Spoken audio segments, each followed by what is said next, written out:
ફરાર આરોપીનો મંત્રી સાથેનો વિડીયો વાયરલ થયો છે। દેશી દારૂની ભઠ્ઠી કેસમાં ફરાર હતો આરોપી। કાંતિ અમૃતિયાની ઓફિસમાં હોવાનો આ વિડીયો વાયરલ થઈ રહ્યો છે।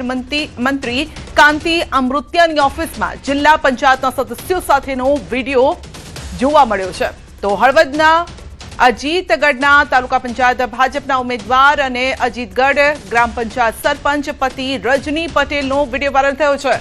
ખુદ કાંતિભાઈ પોતાના સોશિયલ મીડિયા એકાઉન્ટ પર આ વિડીયો તેઓએ શેર કર્યો હતો। ફરાર રજની પટેલની વાડીમાંથી 600 લીટર દેશી દારૂનો આથો ઝડપાયો હતો ને જે બાદ છેલ્લા 10 દિવસથી તે ફરાર હતો।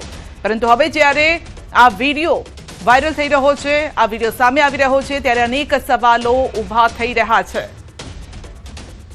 તો ફરાર આરોપી દેશી દારૂની ભઠ્ઠી કેસમાં વધુ અપડેટ મેળવીશું સંવાદદાતા રવિ પાસેથી। જી રવિ, આ એક વિડીયો ખળભળાટ મચાવી દીધો છે।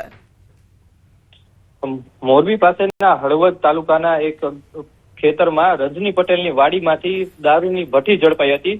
એ ગુનામાં છેલ્લા 10 દિવસથી રજની પટેલ ફરાર છે। હળવદના અજીતગઢ તાલુકા પંચાયતના ભાજપના ઉમેદવાર અને ગ્રામ પંચાયતના સરપંચના પતિ છે અને મંત્રી કાંતિલાલ અમૃતિયાની ઓફિસમાં જિલ્લા પંચાયતના સદસ્યો સાથેનો વિડીયો વાયરલ થતા ખળભળાટ મચી છે। છેલ્લા 10 દિવસ ત્યાં તેને પોલીસ શોધી રહીની વાત ચાલી રહી છે। તેમ છતાં પણ કાંતિભાઈ અમૃતિયાની ઓફિસમાં ખુલ્લેઆમ જોવા મળતા ચર્ચાનો વિષય બન્યો છે અને આ મામલો ધ્યાનમાં આવતા સમગ્ર રાજકારણમાં ગરમાવો જોવા મળી રહ્યો છે। જી, કાંતિભાઈની કોઈ પ્રતિક્રિયા આ મામલે?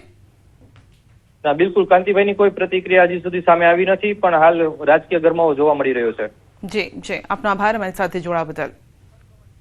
તો ફરાર આરોપીનો મંત્રી સાથેનો વિડીયો વાયરલ થઈ રહ્યો છે। જો કે કાંતિભાઈ આ અંગે કોઈ પ્રતિક્રિયા નથી આપી, પરંતુ સામાન્ય બાબત હોય છે કે મંત્રી હોય, ધારાસભ્ય હોય કે પછી જે તે પદ પર બેઠા હોય ત્યારે લોકો તેમને મળવા પણ જતા હોય છે। તો કંઈક આ જ પ્રકારની વાત કદાચ સામે આવી શકે છે। પરંતુ ફરાર આરોપીનો મંત્રી સાથેનો આ જે વિડીયો છે તે વાયરલ થઈ રહ્યો છે, જેના કારણે ખળભળાટ મચી ગયો છે।